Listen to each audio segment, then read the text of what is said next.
Boom, we're going. Welcome to another Consults Over Coffee. I'm Dr. Michael Jones. I'm here with Rob Sheley. And we're going to talk a little bit about self-care. And you've had an interesting path. I've had 3 years that I think would have taken somebody else down, but I've came through it, and I'm a much healthier person, despite having some serious illnesses, which I was not expecting. Yeah, well, that's because that's how you and I met. You Exactly. Yeah. So October, November of 2015. I had my first bout of ulcerative colitis, and not having any idea what it was, I didn't know if I could get better on your own, or you figure out like, okay, at some point I've crossed the threshold of this isn't getting better, and that's how the two of us met. And the cure was high amounts of steroids to get the intestinal inflammation down. But the one thing that some side effects of steroids are minimal, but the main one is it can make you a type 2 diabetic if you're on it long enough. You just hope that everything clears up before that kicks in, and in my case, it didn't happen that way. And sometime in the middle of treatment, I woke up and had no energy. And I remember my yard takes 45 minutes to mow, and it took over 2.5 hours because I didn't have the strength to start the mower. I had to have the neighbor come and start it. And I knew that the steroids were not, that seemed to be a bad side effect. But so the next day, I called you and said, hey, something's wrong, and you asked me to come in for a blood test. And everything was fine, except for my blood sugars were 7 times what the normal amount was. And I did not, fortunately, it wasn't bad enough to go to the hospital, but I was teetering on the brink of it. But the side effect of the steroid use made me a type 2 diabetic. So once I got diagnosed, the day that we got my blood work back, I had to learn how to shoot insulin. Yeah. And I think just for the folks that are listening to this who aren't as familiar with, I mean, prednisone and corticosteroids are commonly used to treat a lot of inflammatory things. A lot of people have probably taken them for poison ivy, or maybe for a bout of asthma, gout. And they're great medications in the short term. I would take it again tomorrow because I know that treats what it is. But it isn't, no one should be fearful of taking them, but you should be well aware that if you have taken them for months on end at a high dose, there can be some complications. It was, I remember it was hard to get things under control. And I tell people, I mean, there is no bigger double-edged sword than prednisone. Yeah. I mean, it's great when you need it, but it does work. And get the heck off as soon as you can. Yeah, I mean, once we got to a point where it was acceptable to start weaning, because at that point you can't stop it. It's not like you can, like today I'm just not going to take it. The weaning process was 8 weeks. So even though I'd been on it for 3 months or 4 months, I still knew there was 2 months of just getting my body used to not having it in there. So, and then in doing so, I had to also manage diabetes. Yeah, so the good news was your ulcerative colitis was under control. The bad news is guess what? You had insulin requiring type 2 diabetes as a result of all of that. And not having any idea what that, like if you're not type 2 diabetic, you don't have any idea what it comes with. And the first thing, the thing that was the tip-off was, like I said, with trying to mow the grass, or with no exaggeration, like I would do the dishes, just basic dishwashing, and have to sit down for a half hour. And at that point, you just know something's wrong. But the incredible amount of lethargy, and then where they always talk about being so thirsty. I remember that the day that I got diagnosed, I woke up as I normally would, fine, had breakfast, and I'd freshly opened a half gallon of ruby red grapefruit juice. I drank the entire half gallon, and it was like I drank nothing. Then I drank 32 ounces of sweet tea, which the irony in it, I'm pouring more sugar. It's like pouring gasoline on a fire, so I'm only making it worse. So once I got diagnosed, it immediately had to go on insulin, but it was with the hope that we'll get it under control, and through an incredible lifestyle change, you will be a diabetic no matter what, but you don't have to do all the diabetic treatments if you adjust your lifestyle. And if you've never done that, you have no idea what that means. And it wasn't necessarily a fear of what I had to give up, but it was just a fear of the unknown. If there was a possibility of not having to take medicine every day, or if there was a way that I could regulate it by making some basic changes, or even in some cases if it was a substantial change. And I remember once I met my endocrinologist, we were trying to figure out like okay, what can and can't I have, and then what do I have to be on? And she asked me like what my normal eating habits were, and I told her, and she goes, you need to immediately stop drinking regular soda. And she goes, I can't force you to drink water, but I would strongly recommend it. But she goes, you can have anything that is diet, zero, or water.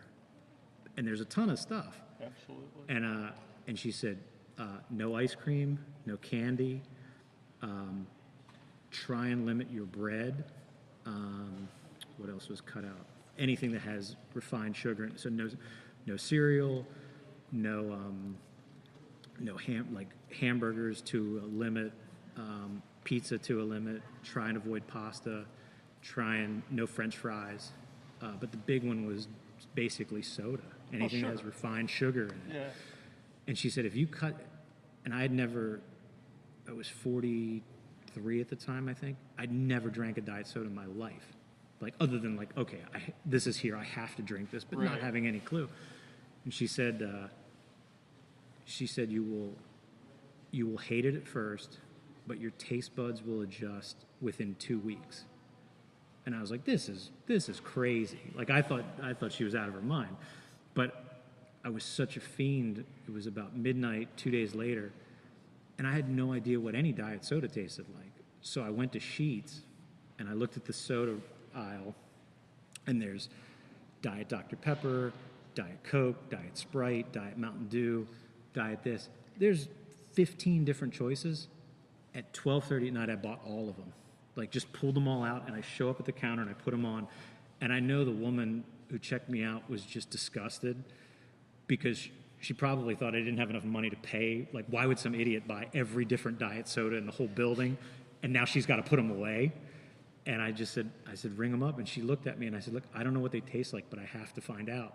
And she still was kind of confused. So I took 12 different brands home and tested them out, and then had to report to my endocrinologist of like, okay, which one tastes the closest to real, like, Diet Mountain Dew tastes exactly like Mountain Dew, but it's terrible. But I mean, this is the thing that impressed me with your story, and I think that's really compelling, and I want people to understand. It's like you took it upon yourself to do the heavy lifting. I did not want to be on. For anybody who's never had to give themselves a shot, it's not painful, but it is very mentally compromising to be forced into doing something that you didn't expect to do.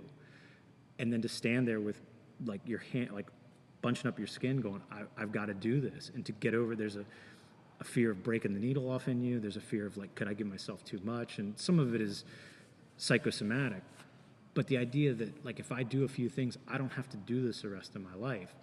So the idea of adjusting my diet, and she cut my carbohydrate intake to 165, which most people eat well over comfortably. Like normal people, healthy people can eat over 300. Unhealthy people. Grams of carbohydrates. Yeah. So you look on the back of anything, and it'll say total carbohydrates, and it might be like a granola bar might be 30. Regular slice of white bread's 15 to 20. So that's just for that piece of bread, or a regular hamburger roll's 24. But a regular Coke is like 60. Yeah. And she's like, you can have whatever you want, but you only get 165 through the day. So if you want to have 3 Cokes, that's your entire thing. That you can't have anything else that day. So then you start going, okay, well, chicken, fish, eggs have 0. So I can eat as much chicken as I want and fill up, and it doesn't count against me. I can eat as much fruit and vegetables as I want. Some fruits have a little bit more, like no tropical fruit, but strawberries, blueberries, blackberries, apples, very, very low. So you can eat a whole bag of oranges, and it might be 30 carbs, and then have a steak dinner, but the potato might be 50. So once I started reading the back of everything, you go, I love Cocoa Pebbles, but a bowl of Cocoa Pebbles is like, that's all I can have today. And she's like, you can have it, but that's all you can have. So again, like I said, my limit is 165. Most healthy people, healthy eaters, eat probably 300. Most Americans probably eat 600. Yeah. But and it's with that, she's like, don't count calories, don't count fat, just count carbohydrates. That's all you need to count. And I lost, inside of 6 months, I lost 65 pounds. And I was not morbidly obese to begin with. But you lose that weight, and then she said, I want you to start exercising. So I started running every day, and I ran somewhere between 3 and 6 miles, 5 to 6 days a week. Which is a pretty chunky. Which is a lot. But the other thing that came with it was when that's all you're doing for an hour, and you're just listening to music, I'm not trying to run a marathon or anything, but for 45 minutes or an hour, there's nothing else that I have to do. Like I'm just going down the road, I'm listening to whatever I want to listen to, and there becomes somewhat mentally helpful. Like there's a peace that comes over that. You go, okay, I don't have to think about work, I don't have to think about money, I don't have to worry about what's on TV, I don't have to think about the news, I just have to go. And I can go as fast or as slow as I want, and I get to listen to whatever I have.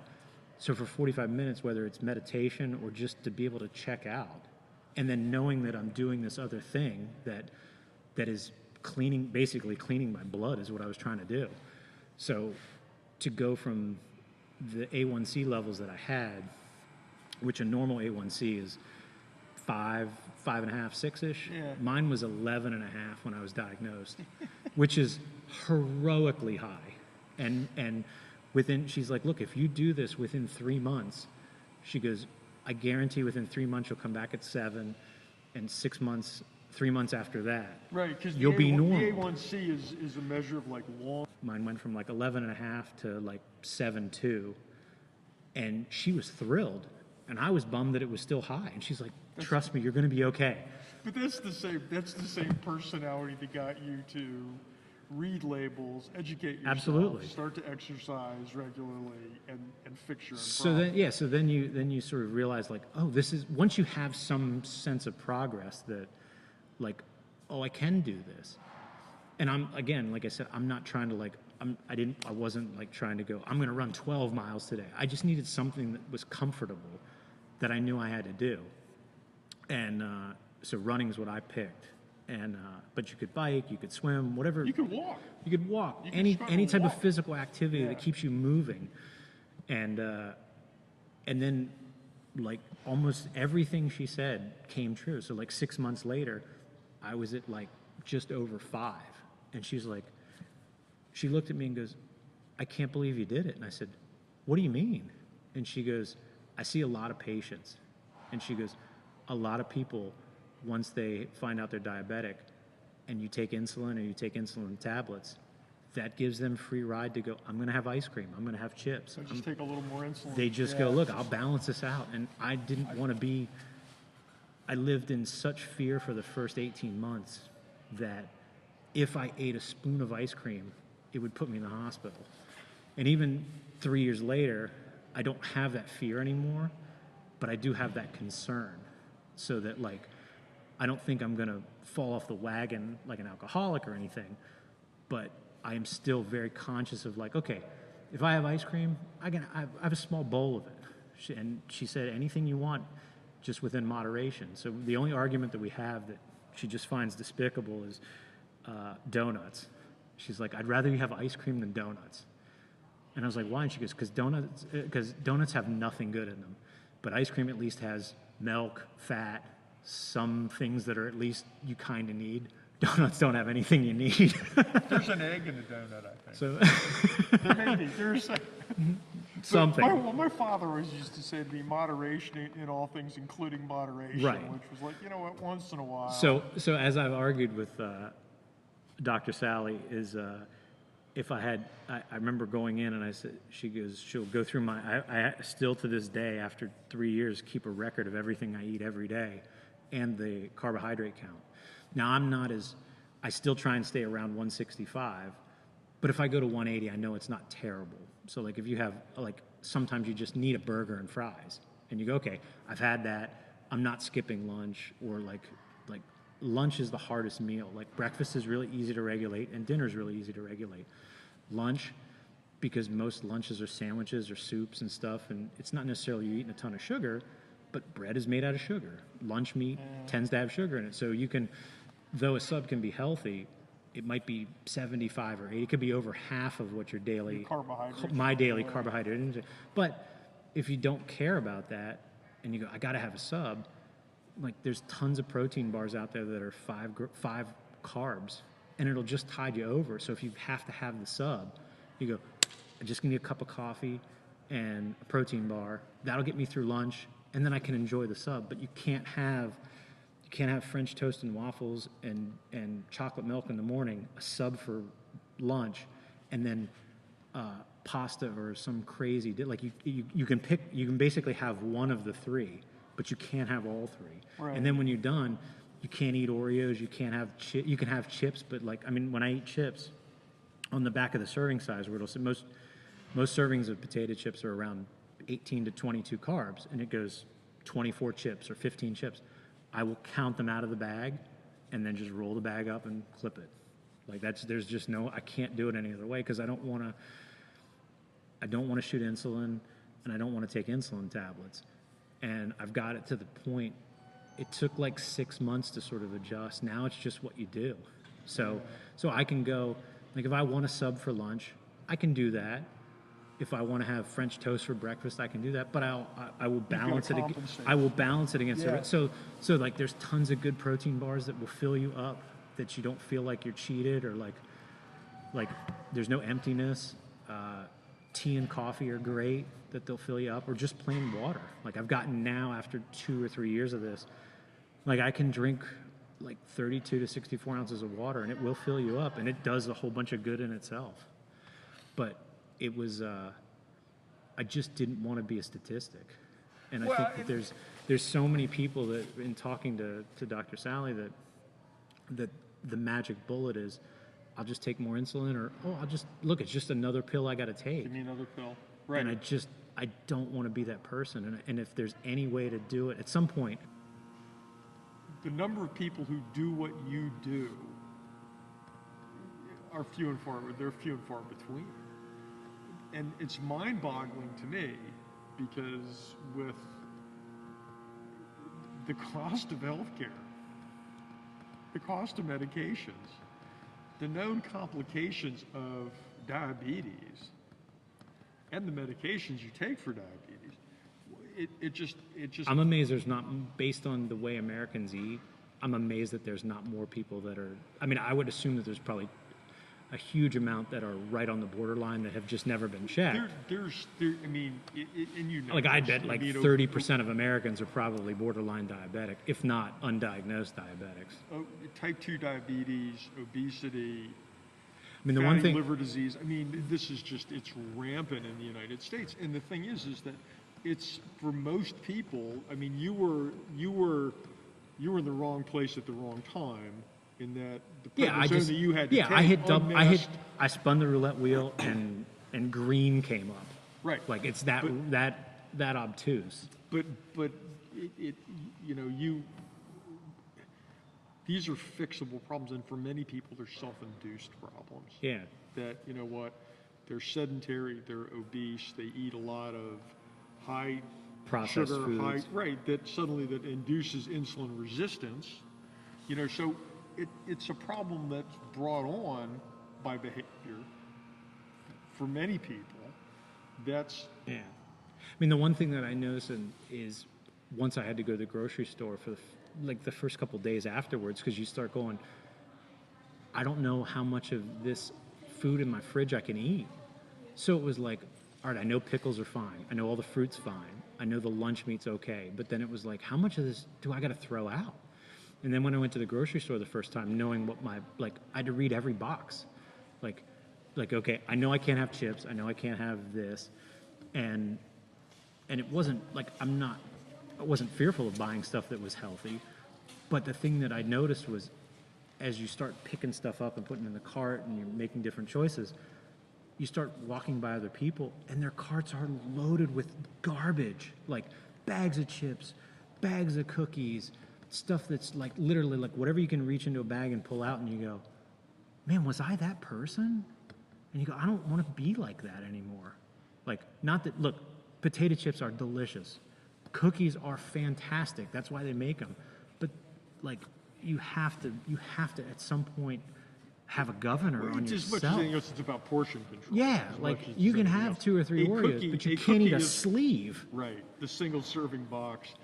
Yeah, no, and that's... So that's the one thing, even to this day, like like I said, a little over 3 years into this, is it's not as upfront, but I will still walk by people and like even in like the frozen food section of like people heaving microwave meals, and then you like look in their cart and it's just easy convenience.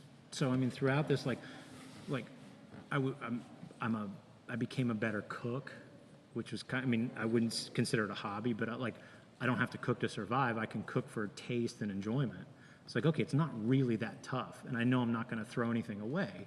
So it was like, okay, I don't have to buy certain things. I can buy the healthy part of it and then combine it myself and leave out all the filler. And you go, okay, if I make a pot of soup, like it's not going to have there's no sugar in the recipe, so I don't need that. So I don't need to. It doesn't have to be processed, so I can leave some of the sodium out of it. I'll just put in what I need to make it taste good. Or like, you make a pot of chili that lasts a week. It's got beans in it. If you can buy lean ground beef, you can drain the grease out of it. You can make it with some very simple adjustments, or like once you get in a groove, it's a lot easier. But to sort of rethink your brain, I mean, like I said, the doctor said it 2 weeks to change your taste buds on anything, and I would have bet my house that she was a liar. Dead on, like almost exactly 2 weeks. You go, this tastes just like it's supposed to. Exactly. And now, after being out of it so long, like I know if I drank a regular Coke, it's not going to kill me. But I've retrained my taste buds to where if I drink a regular Coke, it is ungodly sweet. Oh, it's ridiculous. Like it's amazing. Stunningly. It's dessert. It's It dessert. is. It's worse than that. Like chocolate's dessert. Yeah. Like a chocolate bar is not bad, but a regular Coke, like even probably the equivalent of like 2 shots of Coke, it almost tastes just like syrup. It doesn't taste like a drink It's anymore. interesting to me in Europe, if you sit down, if you go to a restaurant in Europe, sit down and you go, well, I'd like a Coke, they bring you a small bottle. Yeah, like 8 ounces or something. Right. If you come, we're in the land of the 64-ounce Coke. Yeah, you can't with refills. Right, with free refills, all you could drink, and it's like human veal. Right. I mean, that's what and it's all engineered so people will eat more. Yeah. And consume more. And the problem is that the things that are designed to taste good, that we crave, that we're designed to want, these things are exploited basically to make you buy and eat more. Yeah. And then as There a is result, also, I mean, I will say one thing is it's extremely, like, look, fast food exists for a reason. It is unbelievably convenient to get a Big Mac and fries, and you eat it, and it's every childhood memory comes running back to you. It's great. Now, the upside or the downside of it is sometimes when you eat it, you're like, you get through it, and it feels like you ate a brick, and you go, was a bad, like it was great going in, and now I feel like I gained 20 pounds. It's the fast food hangover. So you're out on that. But I mean, you as adjusting it, like, I mean, I was probably eating fast food certainly twice a week, but out of convenience, you go, look, McDonald's is there. If I go get a burger, it's $1. It's cheap, it's convenient, and I'm done. Like, you eat one burger and you're done for the day. And that's a big problem, is that... And that's the bigger thing is the convenience of it as Americans, it is certainly much easier to go through a drive-through than go home and cook it. Even though, like, if you cook a burger, it's going to be better. I mean, it's not going to taste like McDonald's, but it's going to be good, and It actually tastes better. and theoretically, it's going to be certainly better meat for you. Like, and if you dig around enough online, there are chefs that went, look, if you like Big Mac sauce, here's the recipe for Big Mac sauce. So, like, you can figure out how to make it as close as you can, and cut out a massive amount of sugar and cut out a massive amount of filler that you just don't need in your life. Well, and that's you kind of talk about the convenience of fast food, but there's also now, the internet gives you a lot of convenience to do the right thing with your diet Sure. and kind of get those shortcuts without all the bad stuff. And did you ever use, there are tons of apps now about like what's in foods you buy on the shelves, or calorie counting, or carbohydrate tracking. Did you do any of that? I didn't have the app, but what you can do is if you just into your regular phone, if you just say, I would say, how many carbohydrates in one Dunkin' Donut, or how many carbohydrates in a Big Mac, like just to find it immediately, or how many carbohydrates in Popeye's chicken. And then knowing that, like, okay, that's going to be my meal. Okay, this chicken sandwich is going to be like 65. And you go, how many carbohydrates in a small McDonald's fry? You know, that's 55 or something around there. You go, okay, I can have this meal, but this is going to be it. So there were certain things that, like, if it wasn't on, like, if you weren't in the grocery store and it was on a box that you could look at, I would just ask Google and just say. So at this point, you're off all your diabetes medication. Yes, I do not have. The only thing I do, I test just to keep a baseline. We test every other night. But in reality, I mean, you at this point, as long as you keep doing what you're doing and you don't start taking veterinary doses of prednisone Right. again, you should be all right. Yeah, you always be a type 2 diabetic. It is up to you to not reopen the door, and that's what I've made that choice to not do that, and to try and do it without any medication is what my life's goal is. Well, I just, I think your story is just, it's so empowering for people, and it's just, I really appreciate you taking the time. To It's share not. this. Hindsight being 2020, like, it wasn't. You just have to sort of go, okay, this is what I'm going to do. But in retrospect, it is not as daunting a change as I was expecting it to be. Part of it's retraining your brain to like, okay, this is what it's going to be now.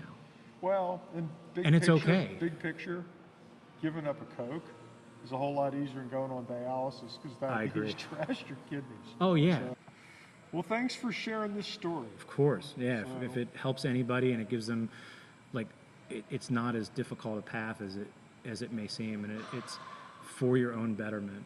It really, really is. And I wouldn't have believed it had I not been thrust into the situation. But I don't. Where I'm healthier now at 46 than I probably was even when I was in high school, which is crazy to think. But when life hands you lemons, make lemonade. So. Well, that's another Consults Over Coffee. I'm Dr. Michael Jones, and that was Rob Sheley, and what a great story.